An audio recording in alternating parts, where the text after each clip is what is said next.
nombre del Padre, del Hijo y del Espíritu Santo. El ángel del Señor anunció a María. Concibió por la gracia del Espíritu Santo. Dios te salve María, llena eres de gracia, el Señor es contigo.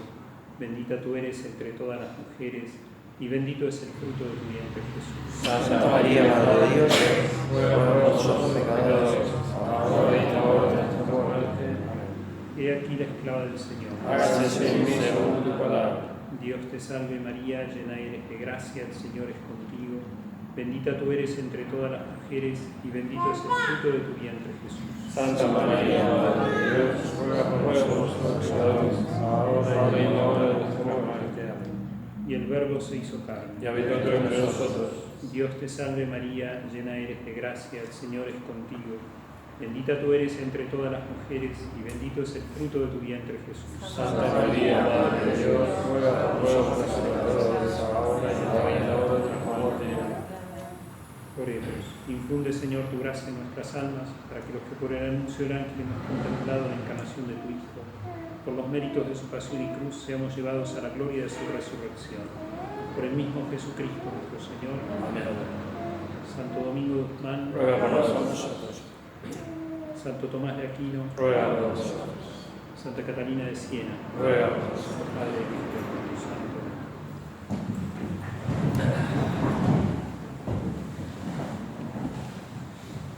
Bueno, creo que la oportunidad de hablar sobre el doctor Caturelli surgió así intempestivamente, murió hace unos días. Entonces, uno sale con lo que tiene puesto, pero no es poco, y espero que le sirva. Hablar de un contemporáneo es una desventaja, porque yo no estoy hablando de Sócrates o de Platón o de San Alberto Magno. Eso tendría mucho valor, lo poco que yo pueda decir, pero al contemporáneo, el que yo he conocido, el santo de casa no hace milagros. Entonces, a lo mejor dentro de 300 años, alguno que se interese por la historia de la filosofía en Argentina, le da más valor que yo mismo, que nosotros. Pero creo que es para nosotros muy importante, porque es un hombre de la orden, y entonces es importante. Yo tengo muchas cosas que podría decir sobre Alberto Caturelli y muchos modos de decirla. Si yo estuviese en Europa dando un seminario, alguna vez me pidieron esto sobre la filosofía en la Argentina, lo diría de una manera distinta, ¿no? Pero acá creo que esto tiene que asumir la forma medio de un coloquio, ¿no? De una conversación medio, no en familia porque somos pocos, sino en el sentido de que voy a incluir cosas que involucran nuestra vida personal, la de mi familia, no solo la mía. Entonces, claro, esto va a ir un poco mezclado con lo que nosotros y yo en particular le debo a Caturelli, detalles de su vida personal, el desarrollo de sus ideas. Y bueno, esto, yo lo he dividido en dos partes. La primera, donde trato algunos aspectos biográficos, la segunda, donde trato cuestiones doctrinales, ¿no es cierto? Ante todo, como hacen los peques, ¿no? Me cuento un chiste primero, un chiste de los peques. Dicen que lo copié de un fraile, en realidad no es mío el chiste, lo copié de un fraile, que venía un paracaidista que se tira de un avión y tiene un accidente. Vos ya lo escuchaste, estás exenta. No, vos no, vos, ya lo sabés. Y no se le abre el paracaídas, y se cae en un árbol y el tipo se salva. Entonces, pasa un franciscano y dice, qué suerte que está el árbol, este pobre tipo no se mató. Pasa un jesuita, lo saca, publica en los diarios, y yo lo salvé. Y pasa un dominico y se pone a reflexionar sobre las causas inmediatas y las causas remotas por las cuales se cayó este buen tipo de diario. Y lo deja colgado, ¿no es cierto? Entonces, un poco, la segunda parte trata de eso. Vamos a hablar de Caturelli doctrinalmente, que es, creo, lo más interesante. Lo que a mí más dolores de cabeza me trajo en la vida. En cuanto a los aspectos biográficos, la personalidad de Caturelli es un hombre de un primer choque en el sentido de una fuerte parquedad, ¿no es cierto?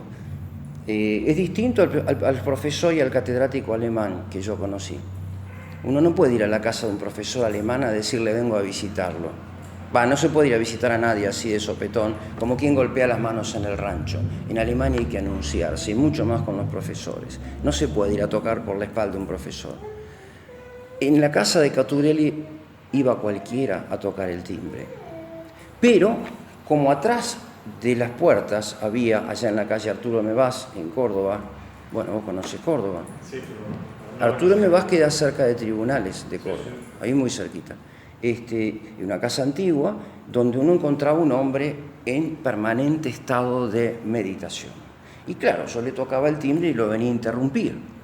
Y entonces esa parquera, como diciendo este tipo a la hora que me caes, no importa. Pero era entrar a hablar con él, y después no me podía ir porque él no me dejaba ir. A mí y a cualquiera que se acercara a su casa. Y todo esto era una conversación sobre temas de filosofía. O sea que la parquedad inicial de Caturelli es la apertura a un hombre abierto al diálogo, especialmente con las personas que, digamos, compartíamos los principios más importantes, fundamentalmente los principios en la fe.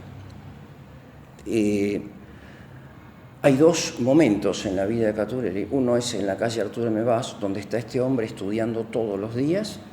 Él estudia por la mañana, desde muy temprano, hasta las 11 menos 20, menos cuarto. Hora en que se va caminando con la esposa, con Celia. Por eso digo yo, acá nombro personajes. Celia es la que forma parte escondida de ese personaje que no se nombra, pero que sí se nombra en el libro, que se llama Dos, una sola carne, que usted nombraba en internet. Él la ama con toda su alma a Celia, no es su esposa, y lo dice todo a esto abiertamente, y la pone como a sus hijos siempre como modelo de lo que es la familia y de su amor, digamos, como esposo y como padre, abiertamente. Bueno, se iban a la compañía de Jesús. Esto es lo que yo viví, por eso decía recién, esto es lo que yo viví, ¿no es cierto? Iba a la compañía de Jesús durante muchos años a misa de 11. Después él termina yendo a Santo Domingo, ¿no es cierto? Y bueno, estos son detalles, palabras más, palabras menos. Caturelli todos los días iba a misa de 11. Después, a la tarde, es un hombre de trabajo desde las 4 hasta las 7:30, 8, a no ser que caiga alguien, y entonces se le interrumpía con mucho gusto y se ponía a conversar. Venía su esposa, ¿no?, Celia, y invitaba con algún té, un café, y todo esto terminaba así, en una conversación sobre temas de filosofía. Lo más importante que se puede decir sobre este contacto personal es lo siguiente. A veces uno habla con curas, ¿no?, que son muy eruditos, y otras veces hablan con curas que no son tan eruditos. Bueno, alguien me dijo a mí que no importa que el cura sea erudito, lo que el cura tiene que ser un santo. Esto es suficiente. Y de un filósofo se puede decir lo mismo, de un catedrático se puede decir algo parecido. No importa que tiene que ser un erudito, el filósofo debe serlo, tiene que ser un estudioso, si no, no cumple con su deber de Estado. Pero tiene que ser un hombre de Dios ante todo. Y si no lo es, pasa lo que enseña San Agustín. Lo que hacen es enseñar a mentir con elegancia, ¿no? Y bueno, uno cuando está frente a un cura de estos, se rebusca con la cuestión académica, pero es un hombre de Dios, es como que siente ese contacto con la santidad, y uno quiere imitar y siente ese deseo de rezar más y de entregarse más a la vida de la oración. Con Caturelli pasaba algo parecido. Uno salía de su casa con un entusiasmo muy grande por el estudio, que es lo propio que debemos transmitir los profesores, los catedráticos. Esto pasaba con Caturelli. La otra parte de su personalidad es donde él tenía su lugar de retiro, su candioti propio. Estaba en Atalaya. Atalaya queda para allá pasando José de la Quintana, allá arriba, ¿no? Es una casa que quedaba arriba, en una atalaya, donde uno caía a la hora que quería, ir a empezar a conversar con él ya más distendido, es donde él terminaba trabajos que había empezado durante el año, y bueno, esta era ya la imagen más familiar de Caturelli. Yo nunca fui alumno regular de Caturelli, siempre fui alumno privado de él. No cursé su materia, la rendí libre. Entonces, tuve una relación discipular con él mucho más amplia que la que da un cuatrimestre o un año. Yo lo visité durante años en su casa y siempre hablé de estas cosas. Y la materia fue un incidente. Un día me presenté y la rendí libre. y me la tomaron gentes que integraban la mesa, que eran todos amigos, no como hoy que tengo que rendir a veces concursos y cosas, ya no rindo más, pero frente a Sanedrines, aquello era tomar y patearlo hasta que lo hagas, ¿no es cierto? No tan así, pero eran gente de buena voluntad fundamentalmente. La otra cara es la del profesor. Yo nunca lo vi en la cátedra como profesor, no lo quería nadie. Claro, pero yo estuve en una facultad de filosofía que salía de los años 70 en Córdoba, lo cual no es poca cosa, ¿no? Es mucha cosa. No lo quería nadie. He visto unas cosas horribles que se dijeron por internet estos días. Este viejo tal por cual tiene un Facebook. No lo tiene, lo pusieron. Alguien hizo un Facebook con la foto de él y lo hicieron unos meses antes de que se muriera y justo cayó y estaba allí cuando lo sorprendió la muerte. El profesor tiene esto, ¿no? Él era un catedrático, un hombre de pararse para hablar. Se paraba para hablar, como se hace en Europa. Daba su clase parado, ¿no? No así como estoy yo, sino parado. Uno hace eso, ahora en familia no, pero suele hacerse. Tenía toda esa imagen. Era un hombre de poner cierta distancia académica, obviamente, huelga, decir que no se tuteaba con los alumnos ni todas esas cosas, y bueno, era otra cosa, ¿no? Era el carácter del profesor de la década de los 60, de los años 50. La formación de sus discípulos. Se le achaca mucho a nuestros intelectuales contemporáneos el no haber formado discípulos, pero Caturelli tiene una experiencia muy fea con un hombre de Córdoba, Osvaldo Ardiles, que murió en el año 2010. Es un teórico de la liberación, de la filosofía de la liberación. Hizo muchísimo daño, junto con Dussel, que él conoce muy bien. Y, bueno, Caturelli veía en él un tipo de cierto valor, de cierta actitud intelectual, y presuntamente le habría dado a él una cierta predilección, una cierta acogida, pero cuando toma para este lado, Caturelli le baja inmediatamente esta confianza y lo cataloga como realmente es, y lo incluye en su libro Historia de la filosofía en la Argentina, desde 1400 y poco hasta el 2000, hasta antes de ayer, ¿no? Bueno, demoraba mucho en formar estos discípulos, ya se había, digamos, golpeado mucho con una desilusión muy grande. Lo que hubo sí grupos de estudio, y dentro de ese grupo de estudio, yo nunca integré un grupo de estudio con Caturelli, jamás. Lo que pasó es que, como estábamos cerca de él, de su actividad intelectual, él nos entusiasmó a dos de esos jóvenes, para que estudiáramos lo que en ese momento era el centro de su atención, la filosofía en la Argentina.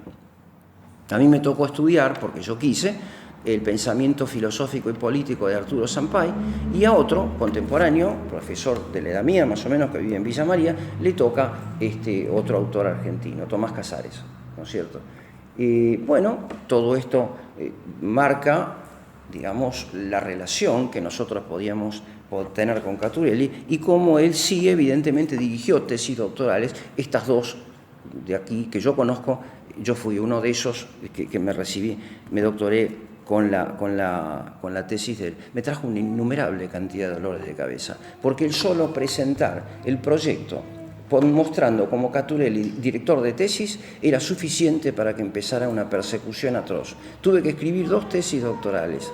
Una en la Universidad de Córdoba, que nunca fue evaluada por causa de que Caturelli era el director. Yo no existía en ese momento. El problema era Caturelli, entonces había que apuntarlo a él. Y entonces la tesis sufrió 800 peripecias. Después presenté otra, específicamente, yo me había dedicado en ese primer proyecto a un autor alemán, pero después insistí de vuelta con el proyecto que me había marcado Caturelli, y fui a presentarlo en una universidad amiga, favorable, que es la Universidad de Cuyo, la Facultad de Filosofía de la Universidad Nacional de Cuyo, que en ese momento estaba en manos de algunos grupos predominantes del Opus Dei. Bueno, fue peor allá que acá, ¿no es cierto? Fue porque la cosa era mucho más grave allá que acá. Pero yo esto voy a volver un poquito más adelante. Me doctoré lo mismo, pero me costó sangre, sudor y lágrimas. Tuve que pagar tributo a Caturelli y a las ideas de Caturelli. Pagar tributo, digo, en un sentido absolutamente irónico, porque hay 2 o 3 ideas fundamentales que yo defendí en la tesis doctoral, que las recibí de él el primer día que me propuso el proyecto y que las mantengo hasta el día de hoy en los libros últimos que escribí. Entonces, hasta debo agradecer esto, ¿no? Pero quiero decir la cantidad de problemas que esto trajo, ¿no? Caturelli como administrador de justicia, como profesor que administraba justicia. Bueno, la forma que nosotros tenemos de administrar justicia es de 2 modos. O cuando somos parte de los concursos, cuando evaluamos proyectos, o cuando calificamos un parcial, ¿no es cierto? Bueno, Caturelli integraba los concursos. Era un hombre muy antipático. No lo quería nadie. ¿Saben qué hacía Caturelli?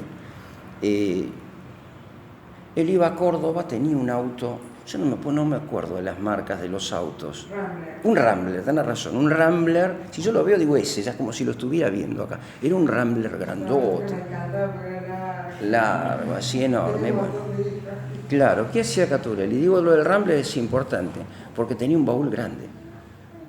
¿Y qué tiene que ver el baúl con todo esto?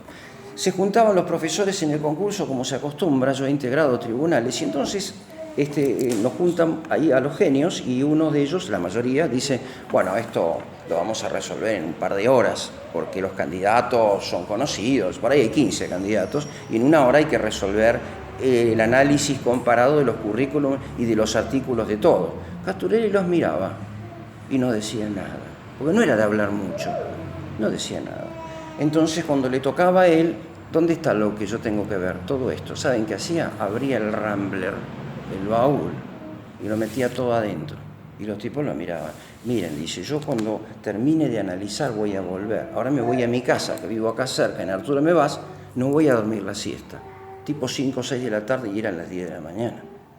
Los otros se querían matar. Pero cuando Caturelli volvía, traía unas hojitas con una letra minúscula, litera illegibilis, se decía en la Edad Media, muy chiquitita, donde traía una tomografía computada de cada uno de ellos. Y entonces los otros genios decían, bueno, el proyecto merece tal por cual, y tus antecedentes, y empezaba a hablar Caturelli. Miren, no, por esto, por esto, por esto, por esto. Y lo que a los otros les parecía 10, a él le parecía apenas 1. Por eso Caturelli era un personaje que, digamos, no era bien visto en la Universidad de Córdoba de mi época, ¿no es cierto?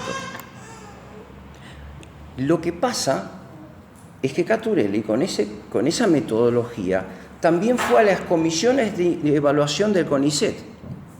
Y entonces allí, ¿qué hacían? Se juntaban a evaluar proyectos. Y él tenía allí 2 actitudes. La primera de ellas, a mí me hizo realmente, entre comillas, mucho daño. Porque cuando a mí me toca ingresar al CONICET, presentado por él me dice, yo lo voy a presentar a usted al CONICET. Entonces, ¿qué pasa? Él era presidente de la comisión. Él tenía 2 actitudes. Cuando aparecía alguien que por sus ideas o por su trayectoria estuviera vinculado a su persona, ¿saben qué hacía el presidente de la comisión de filosofía? El que podía resolverlo todo de un plumazo, decía, permiso, yo me voy a retirar para que no sientan mi presencia y evalúen ustedes con toda libertad. Y se iba. Me tiraba a los leones. Después firmaba el resultado. Bueno, era muy vivo, él sabía lo que iba a pasar. Pero bueno, procedía así. Y la otra cosa que hacía es que todos los antecedentes que él leía y estudiaba los anotaba en unas fichitas, chiquititas así, con una letra muy chiquitita, que guardaba acá al lado, donde yo me sentaba. Esta era la casa de él, acá estaba el escritorio y las 2 bibliotecas, 3, la ventana de Arturo Mevas y acá un enorme fichero. Ahí tenía la vida y milagros de todos los intelectuales argentinos. Uno le nombraba a cualquiera de ellos, sacaba y le mostraba la radiografía. Así nació el libro Marcuse y Freire, 2 teólogos o 2 filósofos de la subversión de los años 70. Él sabía de quién estaba hablando porque los tenía ahí adentro. No sé qué va a pasar con ese archivo ahora que se murió Caturelli, pero era lo más completo que podía haber, ni en la CIDE había eso. Él los tenía intelectualmente a todos allí. Bueno, otro de los aspectos. La Sociedad de Filosofía Cristiana. Se hacían en aquel tiempo congresos de filosofía. Estaba el congreso que organizaba la Sociedad Tomista Argentina. que se hacía en la Universidad Católica cuando estaba en la calle de Bartolomé Mitre. Ahí venían unos dominicos que eran muy pesados, pero muy pesados. Hablar delante de ellos era muy difícil. Eran unos viejos que orillaban en los 80 años el promedio y se presentaba uno a hablar ante este tribunal temblando, porque sabían muchísimo. Y todo eso era muy riguroso y se discutía sobre textos en latín, sobre giros técnicos en latín en Santo Tomás. Y a mí eso me gustaba muchísimo, porque era como ir a pelear con los campeones del mundo, ¿no? Si uno salía bien parado de esto es porque más o menos se empezaba a encarrilar en la vida. En cuanto a que Caturelli organizaba otros congresos que tenían una característica distinta. En San Antonio de Redondo, en Córdoba.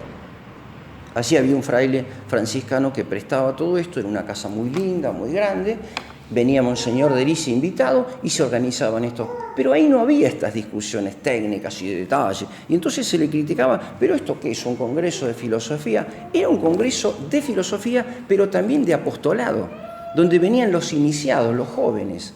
Y ahí tenían más libertad para empezar a andar en la vida intelectual. Y venían así, por ejemplo, jóvenes seminaristas que después fueron sacerdotes importantes, de mucha trayectoria, y todos se juntaban, cientos de personas, fuimos muchas veces, se rezaba la misa cada día, era distinto, era un internado de 3 a 5 días donde había una especie de retiro intelectual. Y se hacía y se hizo hasta que terminó haciéndose en Ajochinga. Bueno, lo que quiero señalar con esto es que Caturelli, que es un intelectual, que es un contemplativo, nunca renunció, muy a pesar de la complejidad de los problemas que lo iban ocupando, jamás renunció a la actitud apostólica. Uno puede tomar un libro, yo traje algunos de él acá, no sé, si yo veo que se aburren, no leemos nada, y si no, a lo mejor alguna cosa, porque es mejor dejarlo hablar a él, ¿no es cierto? Acá hay algunos libros. Miren, acá este libro se llama Examen crítico del liberalismo como concepción del mundo. Este libro es interesante, para mí tiene mucho valor. Es del año 2008.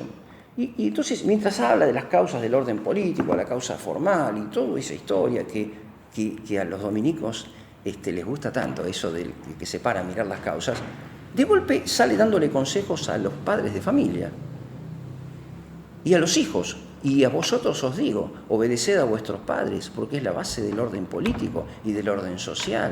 Y a los hijos, ¿no es cierto?, cómo deben referirse a los padres. Y a los padres y a los esposos, ¿qué tiene que ver eso con un libro de filosofía política? Muchísimo. Él nunca renuncia a esta actitud. El académico es otra cosa, es el hombre de guantes blancos que no se mete en las cosas personales, que se queda en los textos, tal por cual. No, Caturelli siempre iba a esta dimensión apostólica de la filosofía. Eso es muy importante. Por eso la anécdota. La otra cuestión. Acá yo pongo, para no olvidarme de tantas cosas que uno podría decir, un título que es el académico y el terciario de la orden dominicana. Bueno, acá es que hay que empezar a ver, ¿no es cierto?, lo que él decía. Para Caturelli, la filosofía es un compromiso vital, es un compromiso vital de la parte más elevada, que es la vida del espíritu, en apertura a la trascendencia. El fin de la filosofía es la contemplación de la verdad en Dios.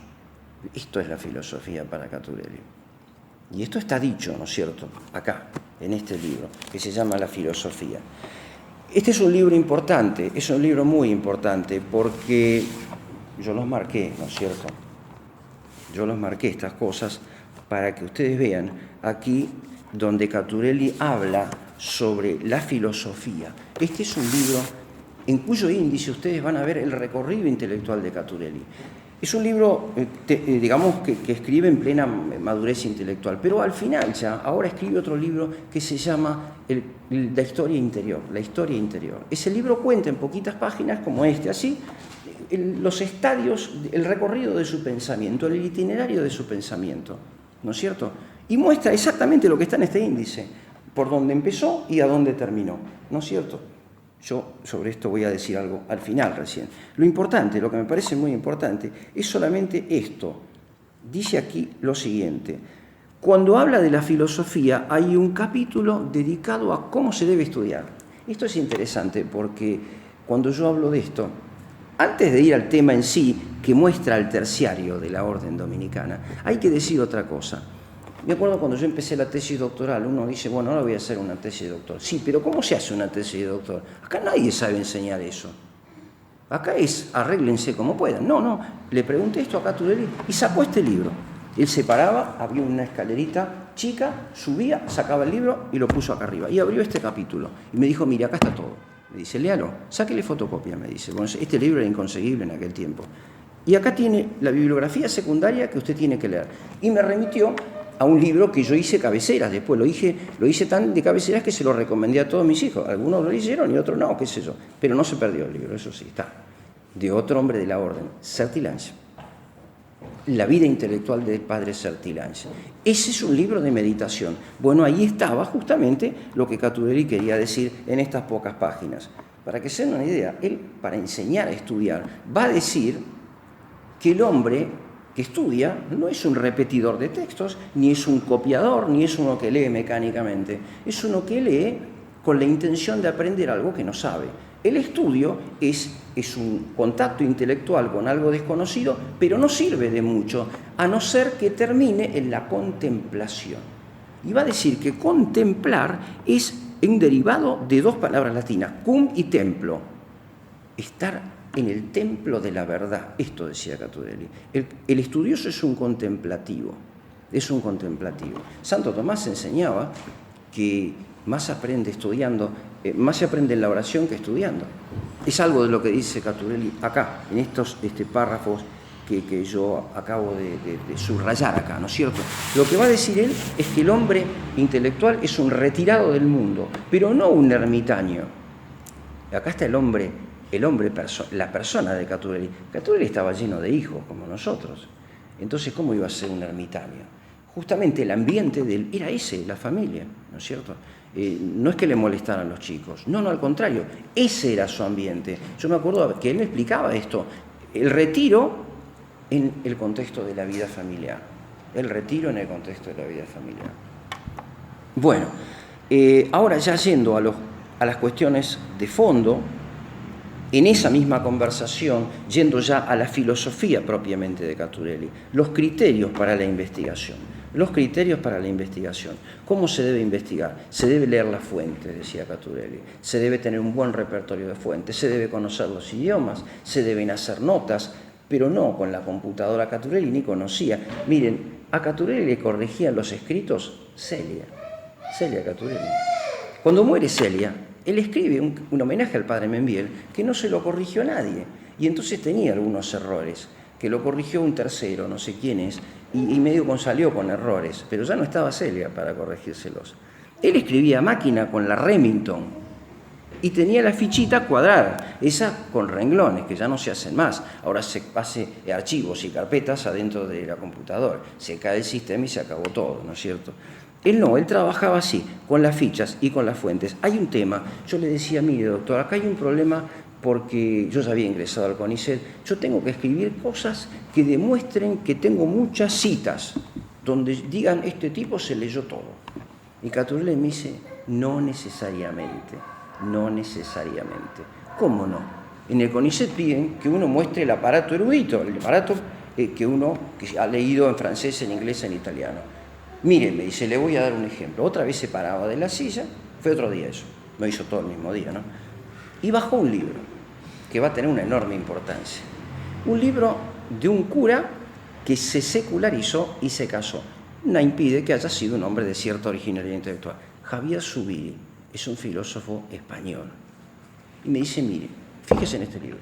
El libro se llama Sobre la esencia, de Javier Zubiri. ¿No se anima a hacer una tesis sobre esto?, me dice. Cuando estábamos definiendo el tema de tesis doctoral, mire, doctor, le digo, me parece que yo tengo que empezar con algo más sencillo. Bueno, pero fíjese en el libro, 500 páginas, mire cuántas notas de pie de página tiene. Es un libro que no tiene notas de pie de página, porque ¿sabe qué? Hay que valorar el pensamiento original, decía Caturelli, no de dónde lo copió. A ver, él, el filósofo, ¿qué dice él? ¿Y por qué lo dice? ¿Y con qué argumentación lógica va de una premisa a la otra? Esto es lo importante, no las citas. Hay veces que uno lee a Santo Tomás, yo hoy digo, pero esto lo dijo San Alberto. ¿Y qué tiene que ver que lo haya dicho San Alberto y que no lo cite? Ahora existe este celo de decir plagió, me robó, me sacó. En aquel tiempo se decía todo lo que importaba y lo que servía para la verdad. Si lo dijo uno o lo dijo el otro, no hacía eso mayor problema. Miren, hay una suma que escribe Alejandro de Ales en el siglo XIII que no pertenece a Alejandro de Ales. Son 6 tomos pesados como una mula, decían en la Edad Media. Y lo copió, las 3/4 partes se lo copió a otro. Que decía al fray Juan José Herrera, que estaba entusiasmado con eso, digo, pero ¿usted sabe que esto no es de él? Sí, ya sé, me dice, pero que hay mucho que no es de él. Le digo, bueno, ahí quedó, ahí sí sabía. Bueno, Caturelli decía esto, lo que vale es el pensamiento original, y me dio el ejemplo de Zubiri. Y yo digo que hay mucho de Zubiri en el pensamiento de Caturelli. Estaba muy entusiasmado con eso. Zubiri es un tipo muy profundo, es un metafísico fundamentalmente, digamos un sacerdote secularizado, que después escribió algunas cosas que dieron origen a ciertas tesis del pensamiento contemporáneo, ¿no? Pero como metafísico era muy interesante leerlo. Él toma algunas cosas de Zubiri, pero eso sería motivo ya de algo específico, ¿no? La otra cuestión, las tesis fundamentales de Caturelli. Yo lo dividiría esto en 2 etapas. Las primeras en el plano de la metafísica y las otras en el plano de la filosofía práctica. En el plano de la metafísica, miren, yo digo, si ustedes quieren saber lo que pensaba Caturelli, este librito es muy interesante. La metafísica cristiana en el pensamiento occidental. Este libro es un libro de pocas páginas, un libro antiguo de Caturelli, se lo dedica a uno de los hijos, a ver, ya les digo a quién, todos tienen una dedicación, ¿no? O a Celia o a alguno de los hijos. Este está dedicado a Cecilia, ¿no?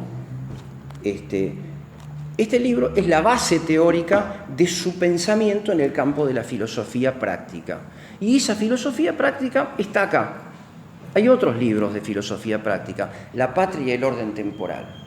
Ese libro aparece con ocasión de Malvinas, en aquel tiempo aparece este libro. Pero hoy, podríamos decir, en el año 2008, este libro compendia casi todo el pensamiento en la filosofía política de Caturelli. Y hay un tercer libro, que yo no lo traje, que se perdió en las mudanzas, ¿no es cierto?, que no es ni este, ni este, ni este. Ese libro se llama El Nuevo Mundo, donde Caturelli va a explicar cómo el pensamiento especulativo, su metafísica cristiana, es el fundamento de una filosofía política que incluye el caso concreto de la transferencia de la cultura medieval a Iberoamérica, a Hispanoamérica. Esto, la entrada de todo ese pensamiento a nuestro mundo, a nuestro continente, está en este libro, en el libro que se llama El Nuevo Mundo, una hermosa edición, inconseguible en nuestro país, una hermosa edición. Ahí está todo eso. Yo no lo tengo ya el libro, pero no importa. Lo importante es acá mostrar estas ideas fundamentales. Una de ellas, aquí en este libro, Caturelli va a decir algo que mantuvo durante toda su trayectoria, que es: el pensamiento antiguo estaba estructurado sobre la base de mitos. El mito del eterno retorno, que todo vuelve a repetirse y todo vuelve a darse desde un principio, etcétera, etcétera. Caturelli va a recomendar siempre la lectura del libro 12 de la Metafísica de Aristóteles y del libro 4 de la Física de Aristóteles, donde Aristóteles llega a la concepción del primer motor inmóvil. Ya esto es más complicado, ¿no?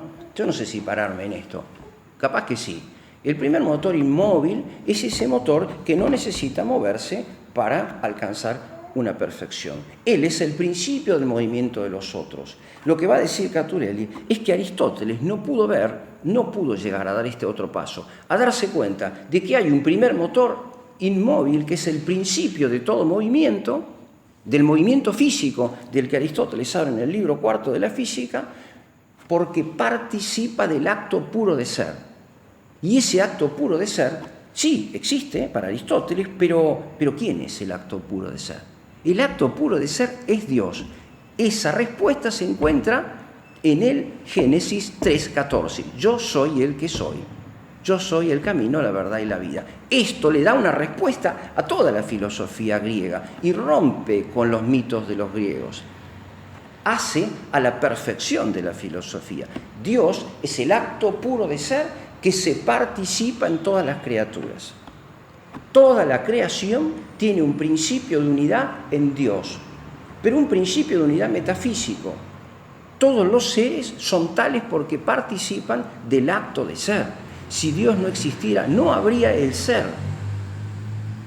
Esto es muy importante porque ¿se complica? No. ¿Va bien? Yo me subo a la moto y para mí es muy lindo hablar de esto, ¿no? Pero por ahí se complica.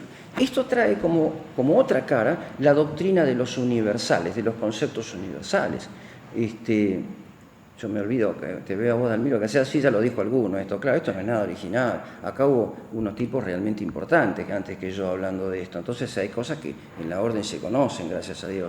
Caturelli era un hombre de esta doctrina y va a decir esto, va a decir, el universal está en Dios, el concepto universal está en Dios, antes que en las cosas creadas. Dios las crea desde siempre, pero conforme a un plan que está solo en Él. Entonces el universal está en Dios, después está en las cosas cuando Él las crea, también en el hombre, después está en el hombre cuando las conoce y después está en el hombre que las realiza a su modo. ¿Sí? Está en 4 lugares los conceptos universales. Esa es la lectura lógica de esta doctrina de la participación metafísica del acto de ser de Dios en todas las criaturas. Una nota de pie de página y una anécdota a propósito de esto de que Dios tiene en su inteligencia desde toda la creación a los universales, desde antes de que las creara. Esta anécdota tiene que ver con Celia. Se muere Celia. Era brava la petiza, pero él la quería con toda su alma. Y va a decir esto Caturelli. Va a decir, todavía no salgo de mi asombro por la muerte de Celia. Quisiera, dice, algún día llegar a contemplar a Dios y unirme con ella, con quien siempre estuve en esta vida y que Dios nos tuvo siempre unidos desde antes que se hiciera la creación. Entonces, como él, esta doctrina de los universales, la aplica a la unión con su esposa. Dios tenía pensado para él esta esposa desde antes de la creación. Una anécdota, pero quiero decir cómo hay siempre una relación con la vida personal de Caturelli, ¿no? Bueno, decía entonces, el problema de los universales hace de que el orden de las cosas creadas no sea un todo amorfo ni unos átomos que no tienen comunicación los unos con los otros, sino que todos tienen un orden jerárquico y un principio de unidad en el ser absoluto. Hay seres más cercanos a Dios y hay otros que son más lejanos, pero en su totalidad el todo de la creación es, diríamos en el lenguaje de Santo Tomás, un todo de orden, es un todo de orden. Esta tesis es fundamental en Caturelli, porque él va a decir entonces que siendo la creación un todo de orden, no se puede pensar al hombre en sociedad como individuos aislados, sino siempre naturalmente integrados en un orden natural jerárquico que es un todo de orden. El hijo no puede pensarse sin los padres. Y el hijo es un miembro de la familia, pero un miembro de un todo virtual, va a decir Alberto Magno. A saber, que estando en la familia es más fuerte que estando solo y aislado. Esto es brillante. Es una tesis del plano de la filosofía especulativa que va a consistir en la base de la crítica al liberalismo que hace Caturelli. Acá viene otra anécdota. Esta tesis de Caturelli tiene una lectura crítica en vistas de la modernidad que también está acá, Acá en Santa Fe que hay tiempo para la siesta y para todo. Qué lindo es leer este libro. Y qué lindo sería leerlo en familia, en grupo, y explicarlo, ¿no? No esto sí que estoy haciendo yo tan rápido. Digo, esto tiene una importancia enorme porque cuando Caturelli critica la modernidad, le apunta a Descartes. Y donde va a decir, miren, Descartes es el comienzo de la crisis y de la muerte de la filosofía, de la muerte y la liquidación de la filosofía. ¿Por qué? Porque Descartes vuelve atrás y retoma los mitos de los antiguos. Descartes va a decir que el hombre tiene una unidad, una unidad lógica, pero en el plano real es una cosa el cuerpo y otra el espíritu. Una cosa es el cuerpo y otra cosa es el espíritu. No hay la materia y la forma juntas en el ente concreto. No hay esto. No hay el universal en la cosa, por eso hablé de los universales, sino que están separados, va a decir Descartes. Esto va a decir, ¿saben qué es esto? Este es el principio de la legitimación del hombre como creador de todas las cosas. Pero cuando el hombre se hace el creador de todas las cosas, porque es el hombre el que las crea, si quedan dudas les pido que me lo pregunten, porque yo no voy a decir todo en detalle. Lo que no lo pude decir claramente, me lo preguntan.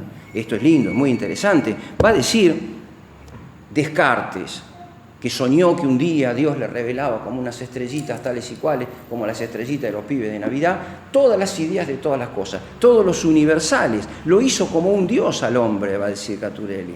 Y entonces por eso el hombre mira una amorfosidad y cuando le proyecta estas ideas innatas, que son infalibles, que se las puso Dios de una vez para siempre, tornándolo casi como un ángel, entonces las cosas vienen a ser lo que son. Porque el hombre las recrea, no porque el hombre descubre lo que Dios ha creado en ellas.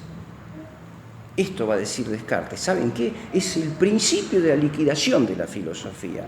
Es el principio de la doctrina del gnosticismo, que hace de que el hombre se sienta el redentor de sí mismo a través de la nueva ciencia, de la ciencia moderna. Y más todavía va a decir, es el principio de la anulación del pensamiento especulativo. Queda tan solo el puro materialismo. Bueno, acá empiezan para mí los dolores de cabeza, ¿no? Porque cuando me propone el tema de la tesis doctoral, me dice, si a usted le interesa la filosofía política, tiene que leer esto. Otra vez la silla, se paró y me sacó, tome, acá lo tiene, y me mostró. Introducción a la teoría del Estado de Arturo Sampay. Arturo Sampay es un hombre discutido, un hombre que abraza la Iglesia Católica sin reservas, mal hecho. Un dominicano no abraza nada sin reservas, sino sabiendo lo que hace.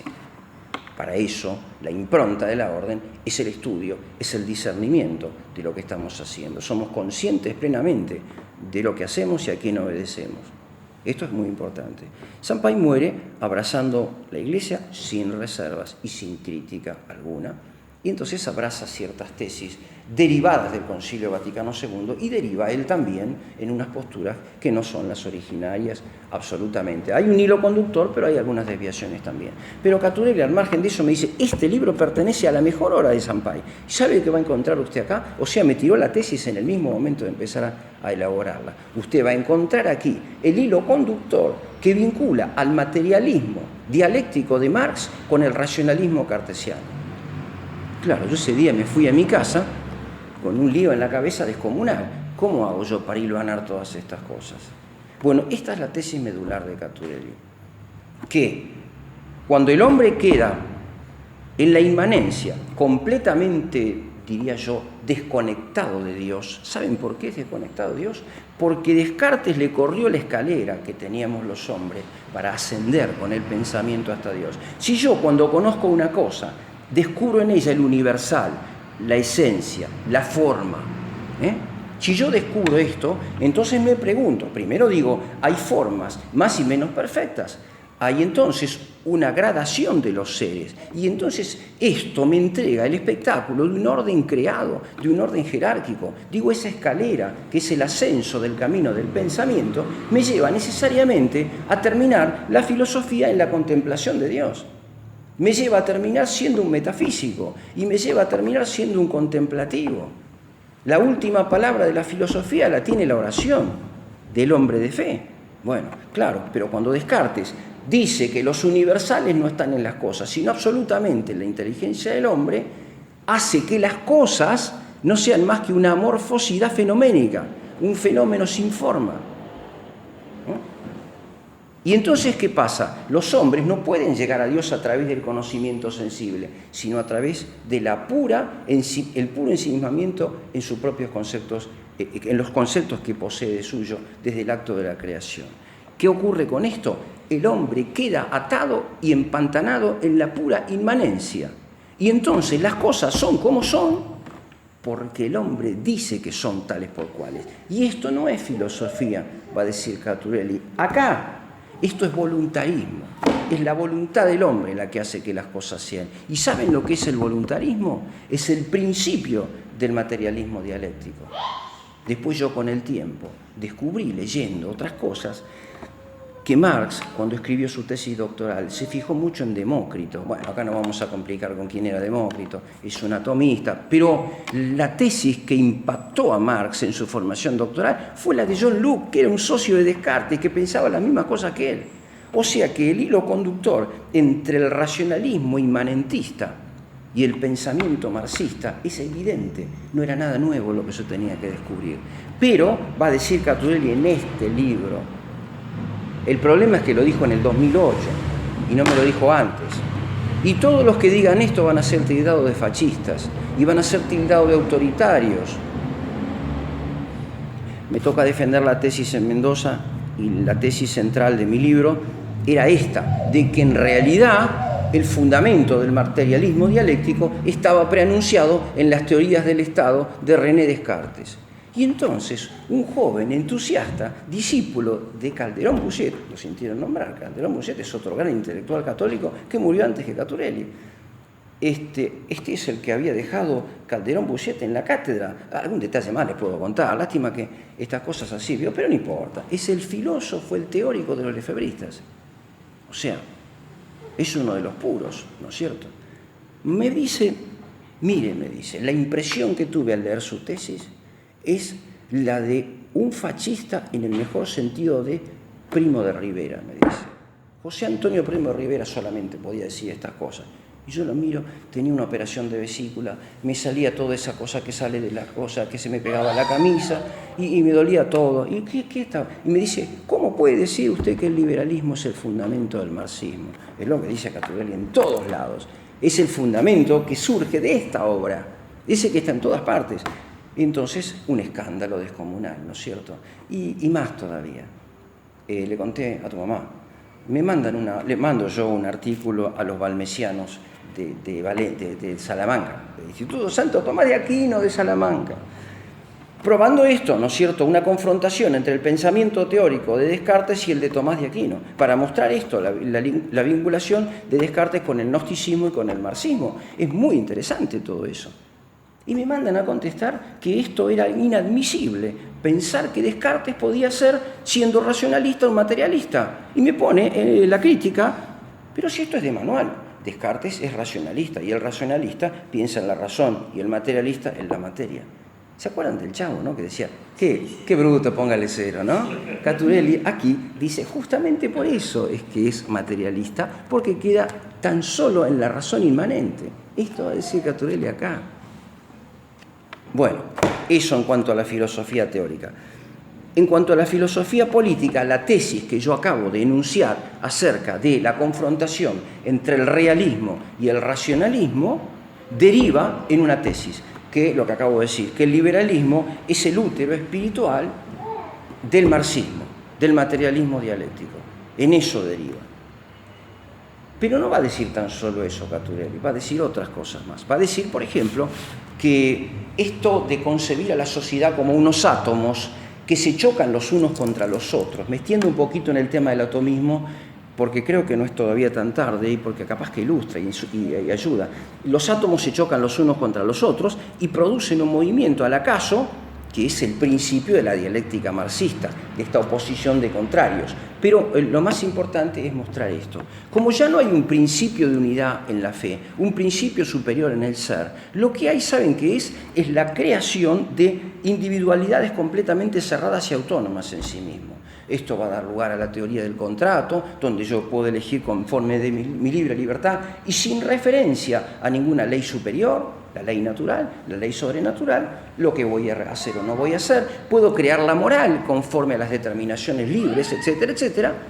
Como entonces hay posiciones divergentes y encontradas acerca de cuestiones fundamentales, se torna necesaria, como dice Marx, como dice Hobbes, la presencia de alguien que ponga orden. Basta, esto es así. Y ahí el voluntarismo en el totalitarismo se hace y alcanza su última expresión. Esto es así y se terminó la historia, ¿no es cierto? Esto es lo que va a decir Caturelli acá.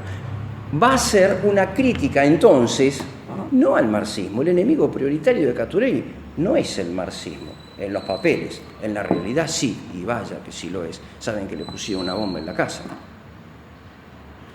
Saben que le pusieron una bomba en la casa, que las monjas azules de Córdoba le trabajaron la cabeza, le quisieron trabajar la cabeza a alguna de sus hijas.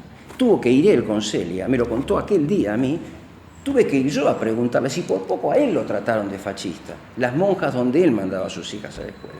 Las pruebas, ¿no? Las pruebas que tuvo que que vivir Caturelli. Bueno, digo esto a propósito de la filosofía política que había en Caturelli.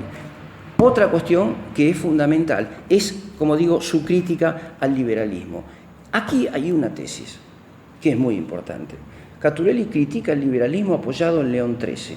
Va a decir que León XIII no le hace concesión alguna al liberalismo. No lo voy a leer porque medio que lo puedo parafrasear.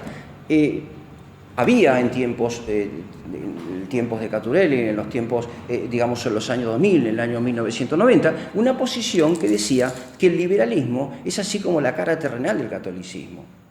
Perdón, esto lo puede decir cualquiera hoy, ¿no? Digamos rápidamente, yo no acepto eso. Pero más o menos como que el mundo va de una manera y la fe católica, la Iglesia, no se puede quedar atrás. Entonces se tiene que vestir como el mundo y de alguna manera lograr un concilio con el mundo.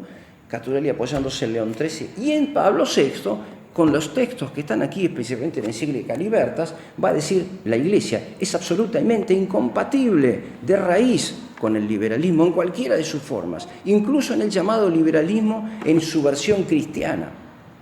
En su versión, el padre Membiel va a decir que el liberalismo católico es un helado caliente, ¿no es cierto? Bueno, esto es lo que dice Caturelli acá. La Iglesia Católica no puede permitirse ningún concilio con el mundo. Ustedes esperan pensar a esta altura, ¿y qué pensaría Caturelli si viviera hoy? Es un tema que yo dejé para la conclusión. Título: Caturelli frente a la doctrina pontificia. Pero esto es para el final, no ahora. Bueno, hay otra tesis que es muy importante, que resume todas las anteriores y que explica por qué la posición crítica, el fundamento de la posición crítica de Caturelli frente al atomismo del liberalismo. ¿Saben cuál es? Yo defiendo muchas veces el liberalismo, la crítica al liberalismo diciendo de que el liberalismo desintegra al hombre, le quita el alma. La pone hacia arriba, pero no en el hombre concreto. El hombre es un mecanismo, por eso se habla ahora de mecanismos de contención. Hay que ir al psicólogo para que a uno lo contenga, porque nosotros somos, ¿saben qué? Un concurso de impulsos contrapuestos y ahí reaccionamos. No tenemos el alma espiritual, ¿no? Esto es el punto. El único que tiene alma espiritual es Descartes, pero él es un sabio, es el único. Los demás somos objeto de contención. En consecuencia, hay esa disociación entre el cuerpo y el alma. Y Marx, que es un cartesiano, y esto es lo que les duele en el alma a los liberales, esto les duele en el alma. Marx es un cartesiano a pie juntillas, es el más cartesiano de todos los cartesianos, es el que lleva al racionalismo hasta sus últimas consecuencias. ¿Saben qué va a decir?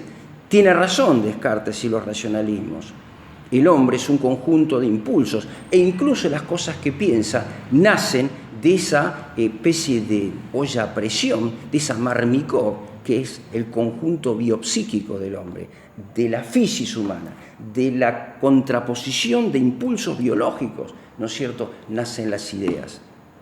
En esto lo va a corregir a Hegel, pero fundamentalmente es algo que se deriva de las posiciones cartesianas, ¿no es cierto? Esto va a decir Marx. Entonces, en consecuencia, yo digo, no, el hombre es un compuesto, es una sustancia donde hay cuerpo y donde hay el alma, y son separables tan solo con la muerte. Trae un montón de interesantes consecuencias esto. Caturelli va a decir algo más interesante todavía. Esto, ¿saben qué niega la tesis cartesiana? Igual que la marxista, el hecho de la encarnación del Hijo de Dios. Porque Dios, cuando se encarna, se hace materia y forma, pero además posee también la divinidad. El hombre es elevado a la divinidad con el hecho de la encarnación. No que seamos divinos, pero en el modelo de Jesucristo el hombre alcanza una dimensión absolutamente imposible de separar y orienta la completa sustancia hacia la divinidad. El hecho de la encarnación queda negado desde el racionalismo hasta el marxismo. Esta es la tesis de Caturelli. Imagínense que él enseñaba esto en los años 70. ¿Saben quiénes eran los alumnos de los años 70? Eran unos que iban encapuchados a escuchar las clases. Eran unos tipos que iban encapuchados a escuchar las clases. Bueno, como conclusión, ustedes me preguntan, ¿quién es Caturelli? ¿Es un agustiniano o es un tomista? Porque hay una discusión. ¿Él era muy tomista o más agustiniano que tomista o las dos cosas? Si uno le preguntaba a Caturelli, él se declara un tomista, también un agustiniano. Bueno, ¿qué más podemos decir? San Agustín está en la base de la orden, San Agustín le da la regla a la orden, inspira a Santo Domingo, y Santo Tomás y San Alberto no hacen más que referirse. San Alberto va a decir, si hablamos de filosofía, hablemos con los aristotélicos. Si hablamos de teología, no me vengan con otro que no sea con San Agustín. Y así por el estilo. En consecuencia, en esto no hay discusión. Pero cuando uno pone ya su atención en las tesis, empieza a ver que en Caturelli, yo digo, predomina la posición agustiniana. Un sano agustinismo, ¿no es cierto? Pero eso es lo que predomina en Caturelli. Acá hay una anécdota que en lo que tenga digamos, de personal, yo diría que lo dejemos de lado, vale como el hombre que es Caturelli, ¿no? El hombre que es Caturelli, un hombre de una estatura realmente incomparable a lo que es nuestro país hoy, un hombre de fe, como dije, pero un hombre muy sencillo, un hombre muy humilde. Me acuerdo que una vez le dije, doctor, ¿y por dónde empiezo la tesis de doctor? Porque yo voy a leerlo a este hombre, a Sampaio, pero yo lo tengo que juzgar. ¿Y con qué lo voy a juzgar yo? Que soy, ¿cómo se dice en la jerga de hoy? Un 4 de copa. Bueno, no, me dice, usted se tiene que formar primero. ¿Y con qué me formo? ¿No? Porque hasta esa pregunta hacíamos en aquella época. Mira, la inteligencia nuestra, nada, ¿viste? No existíamos. Entonces se va y me trae unos libros. Uno se llamaba La metafísica del bien común. A los que les interesa esto es importante, porque son libros de iniciación, son libros muy lindos. La metafísica del bien común. Y me trae otro que se llamaba El mejor régimen político en Santo Tomás de Aquino, de un padre que fue uno de los autores del Diccionario de Teología Católica, que es tan importante que ahora se sustituyó por otro, que se llama igual, pero es un desastre. Bueno, el tema es que yo me puse con esos libros y me dio uno que se llamaba El orden político en Santo Tomás o la filosofía política en Santo Tomás, de Galán y Gutiérrez, un español. Cuando leí los libros hay una cosa que me llamó la atención, y era el origen del poder en Santo Tomás, un tema que trata Caturelli aquí en el año 2008. ¿Qué dice Galán y Gutiérrez? Va a decir lo siguiente: el origen del poder está en Dios. Esto me trajo 800 discusiones y problemas de todo tipo, me peleé con todo el mundo. Bueno, hasta con mi mujer, porque me dice, ¿y vos estás seguro de lo que está? ¿No estarás vos equivocado? No. Bueno, miren. Voy a seguir, y te voy a seguir ahora acusando de otras cosas. Acá, después de muerto Caturelli, encuentro algo que me llenó de alegría, ¿no? Porque recuerdo que una tarde le digo, pero doctor, le digo, el origen del poder está en Dios, sí, pero ¿cómo llega al gobernante? Se le aparece el Espíritu Santo y le dice, vos. Una palomita que le dice, no, error. El poder, me dice Caturelli, en aquel tiempo, está en Dios, pero es el pueblo el que lo elige. Y entonces allí se le inviste el poder. Digo, mire, no creo que sea así. Calculen ustedes un gato que le voy a decir a Caturelli, esto no es así. ¿Cómo que no? Me dice, mire, no, porque acá, en este libro, Caturelli enseña que cuando se estudian las fuentes, cuando uno estudia un autor, debe estudiar ante todo lo que se llama la orientación general del pensamiento, ¿no? ¿Qué es eso de la orientación general? Supónganse que a mí me interesa la filosofía política de Santo Tomás. Pero no es que yo voy a agarrar entonces los capítulos donde Santo Tomás habla de la política en la obra completa. Lo que voy a hacer es meterme con pata y todo en la obra total de Santo Tomás. Y para esto Caturelli va a dar un ejemplo, el ejemplo de la música, que hablaban ustedes recién. Miren, dice, con las obras pasa como con la música. ¿Saben por qué dice esto Caturelli? Porque tiene músicos en la casa. Agustín y quién más son músicos. Él tocaba el violín, sí, pero había varios, el otro tocaba otro instrumento, era así, Caturelli, Eugenia no sé qué tocaba, así el piano, no sé qué cosa. Bueno, usted me dice, tiene que hacer como, y lo dice acá, como con la música. El que va a estudiar música, no puede escuchar los Palmera, tiene que escuchar a Bach. Bach en la base, Liszt en la cúspide, ¿no? Así uno se educa. Con santo serio. Con las buenas conversaciones uno se hace santo. Y también así, en la congenialidad con los hombres importantes. Va a decir lo que dice otro gran dominico en un libro que se llama El realismo del principio de la finalidad, que usted lo tiene en la página, tradicio.org, ¿no? La vida es demasiado breve para estudiar otra cosa que no sea la vida de los santos y de los sabios. ¿Para qué leer lo que escriben los que están de moda?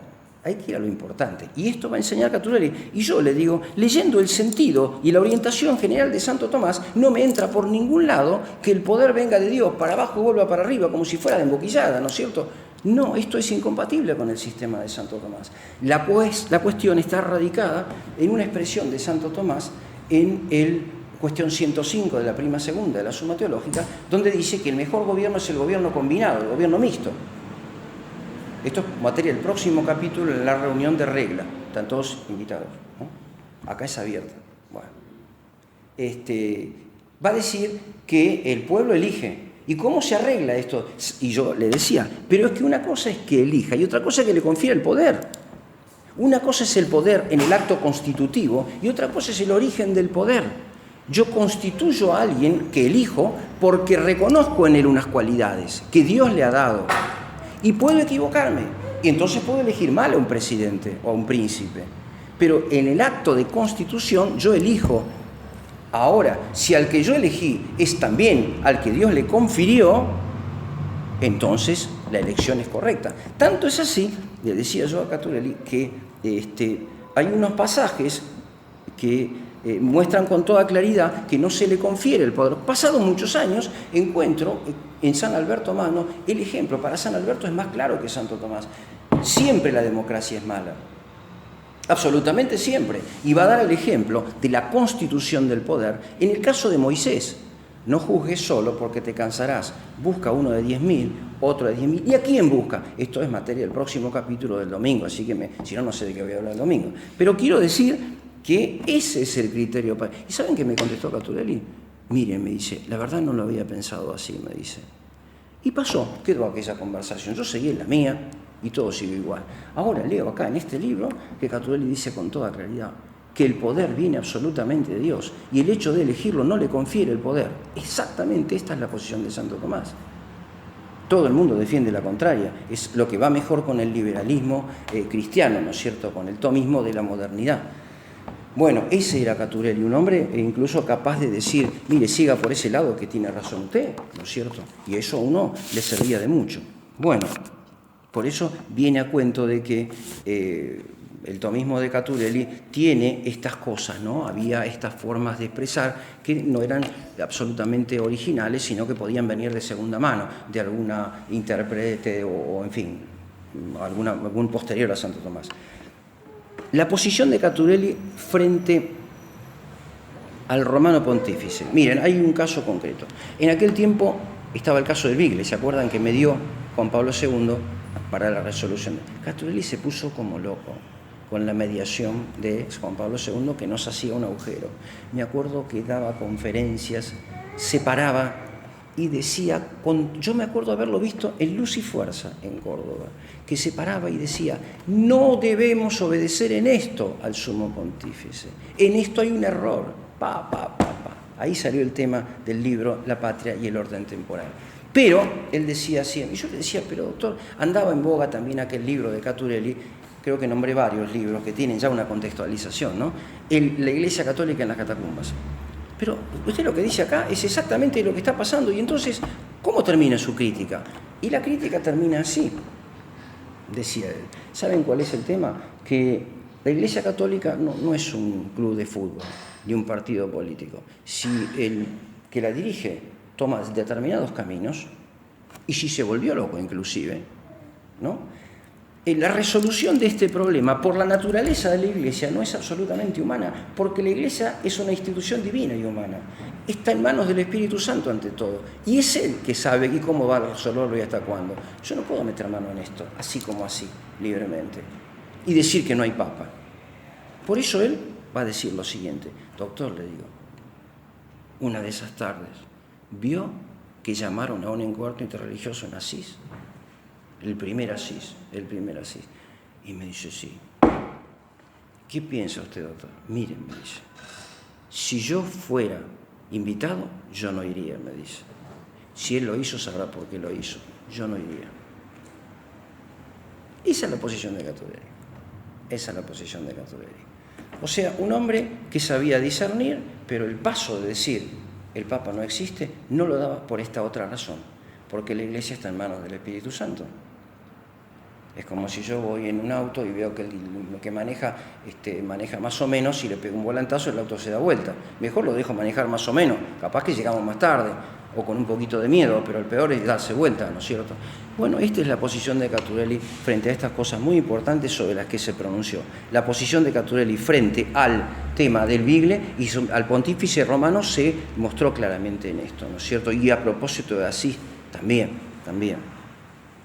La última cosa, Caturelli, filósofo frente al problema de la muerte.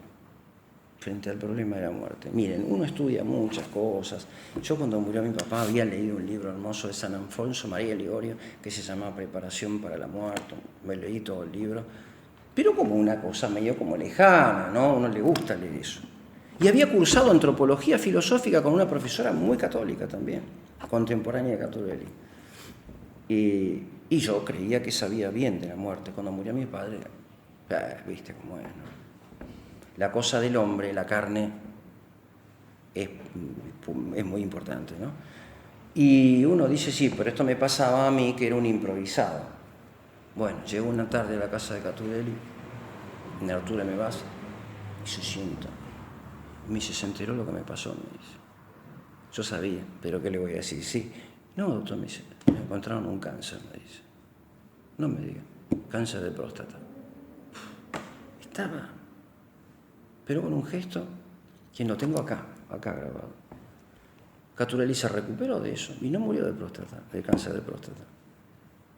Se durmió, no sufrió, lo atendió Fray Armando Díaz, se durmió. O sea, el hombre también, frente a la muerte, tenía esta impresión. Era un ser humano, ¿no es cierto? Era un ser humano. Bueno, creo que con esto yo puedo resumir muy mal, en forma muy incompleta, pero sí la imagen de un catedrático que transmitía ese entusiasmo por el estudio y además por la contemplación. Por el estudio y por la contemplación. Yo creo que con eso se puede terminar un poco esto, y si surge alguna cosa que se pueda decir, pero que se les ocurre a ustedes, y bueno, ya como una conversación, ¿no es cierto? Muchas gracias. No, al contrario, gracias a ustedes. Otra vez hemos tenido el estadio lleno, esta vez parece que era un amistoso, no vino nadie. Ni mis nietos vinieron, calculado que... Tiene que sí, bueno, pobrecita, pero yo todavía... Pero...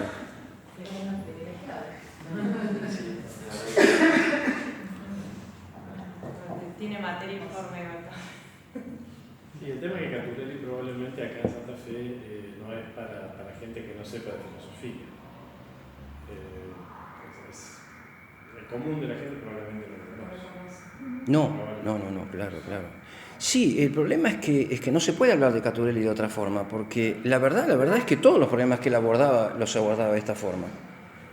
Y entonces era muy difícil hablar con él en otro lenguaje que no fuera este. Sí, probablemente con todos los filósofos pase lo mismo.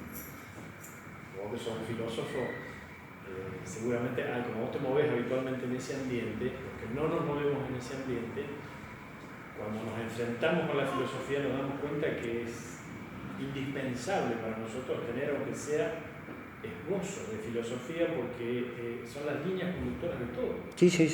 Lo que uno hace es lo que piensa. Uh-huh. Y si no, termina al revés. Sí.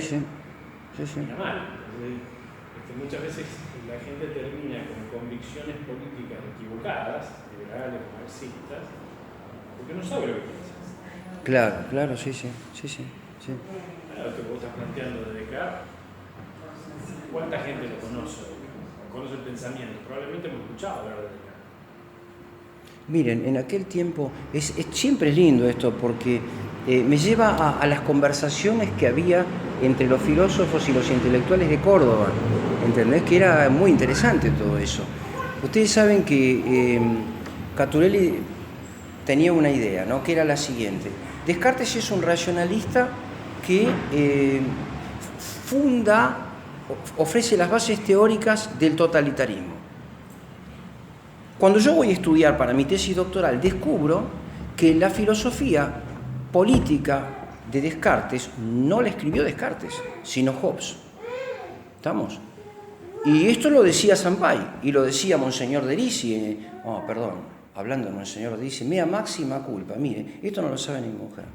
Yo le escribí un mensajito a usted, diciéndole que traía para ustedes unos libros que me dio Sebastián, que de regalo. Voy a tener que volver a Santa Fe a traer los libros. Y me olvidé. Bueno, esto lo decían todos los intelectuales de aquella época, a saber que la filosofía teórica de Descartes se espeja en la filosofía totalitaria de Hobbes. Yo yendo a Alemania, después 10 años más tarde, me encuentro con un genio de estos que publica en todos lados, venía a decir eso como una novedad, y nosotros ya lo sabíamos desde la década del 50 en la Argentina, ¿no? Ese es el problema. O sea, no se lee, nosotros tenemos una especie de complejo de inferioridad mezclado con una enorme soberbia que nos permite ver la realidad, que nos permite entender las cosas, ¿no es cierto? Ustedes van a hablar con un intelectual en Europa y se van a encontrar con un especialista, no con un filósofo, con un tipo que va a fondo en el Tratado de la Metafísica de Alberto Magno, comentario del libro 13. Pero no le pregunten lo que dice en el prólogo. Caturelli, es como los viejos médicos clínicos. ¿Me entendés? Entonces vos le podías pedir consejo a él sobre distintas cosas. No era un erudito en Dilthey, pero te decía, lea esto que es lo más importante. ¿De dónde conozco yo la bibliografía fundamental de la filosofía? De haberla escuchado de ellos. No porque yo la haya leído toda, pero la escuché de ellos. ¿Era un cerrado Caturelli? No era un tipo cerrado. Miren, me decía, acá conocí yo un profesor, un viejo, me decía, que era marxista. Era profesor de la Universidad Nacional de Córdoba, un marxista. Lo trajeron de Italia porque se escapó el tipo en la época de Mussolini, una historia, ¿no? Y venía a dar clases a la universidad. ¿Saben quién era? Rodolfo Mondolfo. Lea el libro de Mondolfo, me decía. Es un marxista. Lea 2 libros de Mondolfo, me decía. Que lo cita él a cada rato acá. Uno, El pensamiento antiguo de Mondolfo. Yo les tiro los nombres, ustedes vayan y nómbrenlo por ahí después, si dicen. Yo lo leí. Ese libro es como si ustedes leyeran las fuentes. Están los textos fundamentales de todos los filósofos griegos, traducidos por Mondolfo. Que es como si dijeran, ¿quién sabe mejor griego que Mondolfo? Cítenlo con confianza.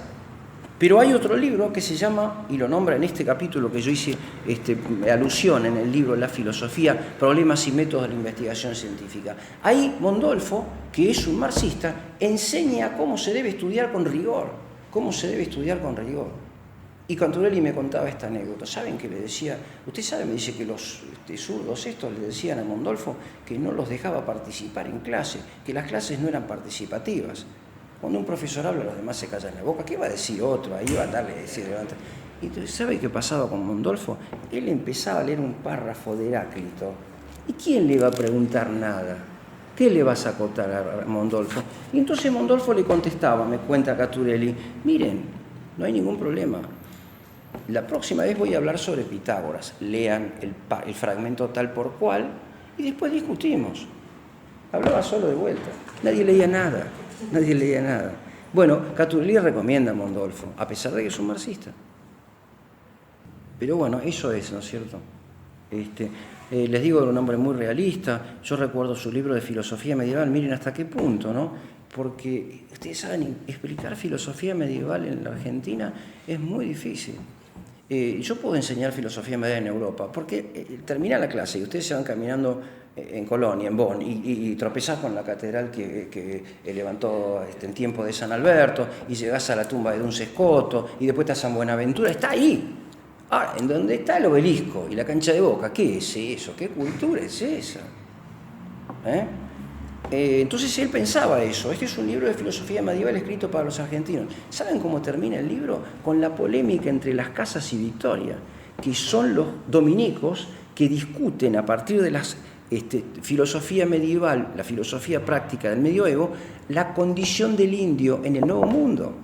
Y termina también con la influencia de Teresa de Ávila en Iberoamérica. O sea, algo que nos ilumina no apenas en el conocimiento de lo que él llamaba la transferencia, ese movimiento circular que saliendo del Imperio Romano Germánico llega a Hispanoamérica. Esto lo decía Juan Pablo II también, ¿no es cierto?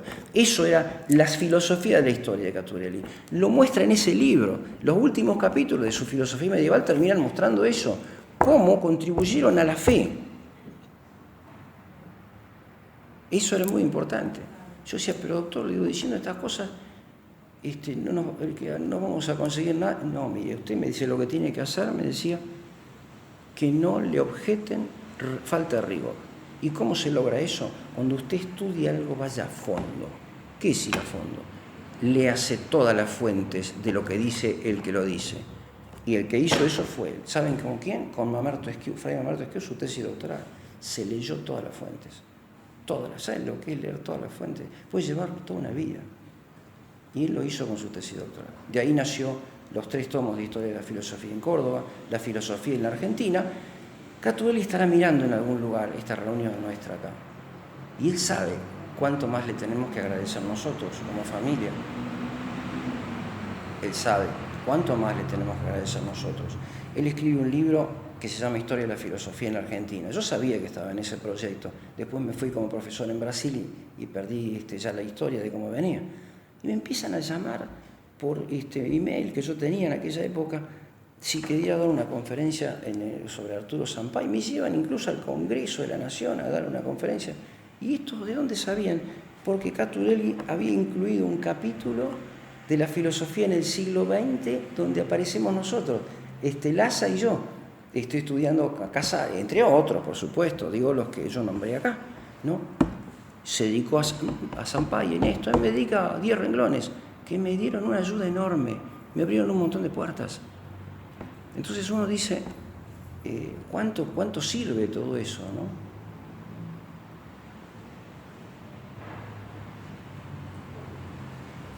Muchas gracias. No, al contrario, gracias.